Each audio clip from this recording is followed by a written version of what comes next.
Salam dari HKBP Kernolong, HKBP tertua di Pulau Jawa. Sebelum kita memasuki peraduan malam, sejenak kita mendengarkan firman Tuhan. Mari kita berdoa. Allah Bapa yang bertahta dalam kerajaan sorga mulia, terima kasih Tuhan. Engkau memberikan sukacita kepada kami di hari ini. Engkau memberkati kami hingga pada malam ini. Kami mengucap syukur mau mendengarkan firman-Mu. Bersabdalah ya Bapa, kami sudah siap mendengar. Ampuni dosa kami. Amin.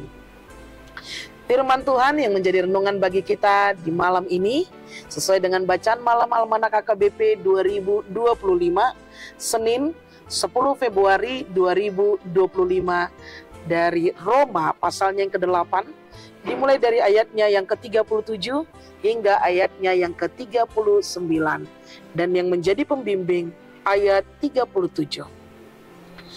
Tetapi dalam semuanya itu kita lebih daripada orang-orang yang menang oleh Dia yang telah mengasihi kita. Pola pikir sebagai pemenang. Bapak Ibu saudara-saudari yang dikasihi Tuhan Yesus Kristus, flying victim atau victim mentality adalah perilaku seseorang yang selalu merasa dirinya adalah korban dan kerap menyalahkan pihak lain atas segala masalah yang terjadi di dalam hidupnya. Dan ini juga mau tidak mau seringkali terjadi dalam kehidupan kita.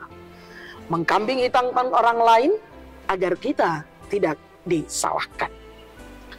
Berbeda dengan apa yang ingin diberitahukan Tuhan. Tuhan tidak ingin momen menjadi korban itu menjadi pola pikir yang akan mempengaruhi segala sesuatu yang terjadi dalam kehidupan kita.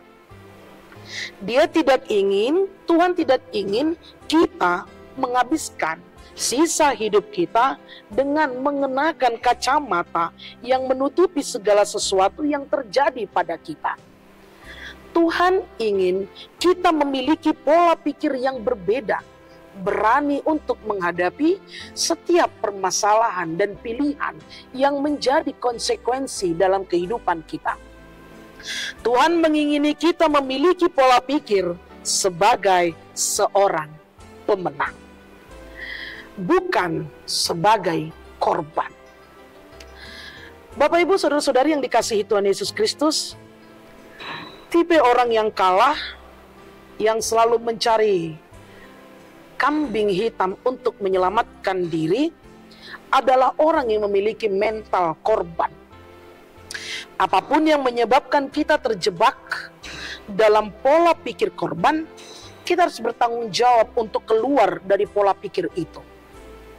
Kita harus berhenti menyalahkan dan mengasihani diri sendiri, serta memikul tanggung jawab atas hidup kita. Kita harus memahami bahwa kita memiliki banyak hal untuk bisa mensyukuri apa yang telah Tuhan berikan melalui berkat-berkat-Nya dalam hidup kita.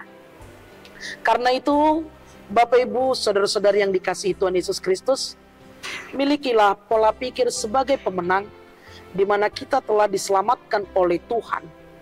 Hidup adalah tentang pengambilan resiko. Mari kita tinggalkan mentalitas korban dan pikiran-pikiran atau hal yang benar. Pikirkan hal-hal yang benar. Hidup harus terus berjalan. Hujan turun pada yang benar dan yang tidak benar. Tuhan telah memberi kita begitu banyak janji dengan firman-Nya, sehingga jika kita mau mengambil beberapa dan merenungkannya, Tuhan menginginkan kita untuk jadilah pemenang, bukan korban. Tuhan menginginkan untuk kita, orang-orang yang dikasihinya, menjadi pemenang, berani mengambil sikap, menghadapi, dan bertanggung jawab. Karena disertakan penyertaan Tuhan yang selalu turut campur dan selalu bekerja di dalam hidup kita. Melangkahlah maju, teruslah melangkah, karena Tuhan menjadikan kita pemenang dan menyerahkan hidup dalam tangan Tuhan. Hiduplah sebagai pemenang. Amin. Terima kasih Bapa atas firman yang telah kami dengar. Kami manusia yang lemah, yang selalu menjadi korban dan mengorbankan orang lain. Sulit untuk menghadapi, menjalani setiap keputusan dan menerima konsekuensi dari setiap pengambilan keputusan kami. Pada malam hari ini Engkau mengingatkan kami ya Bapa, untuk berani menghadapi, menjalani hidup kami dengan merubah pola pikir kami, agar kami bisa menjadi pemenang di dalam Kristus. Karena kami tahu Tuhan turut bekerja dalam setiap langkah kehidupan kami.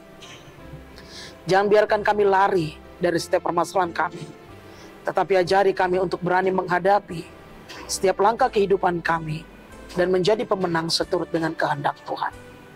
Jagai kami, lindungi kami, sertai kami, kuatkan kami melalui Roh Kudus, agar kami dapat menghadapi, menjalani hidup kami. Ampuni dosa kami ya Bapa. Berkati istirahat kami. Hanya dalam nama anakmu Yesus Kristus, kami berdoa dan mengucap syukur. Anugerah dari Tuhan kita Yesus Kristus, kasih setia Allah Bapa, dan persekutuan Roh Kudus menyertai engkau. Amin.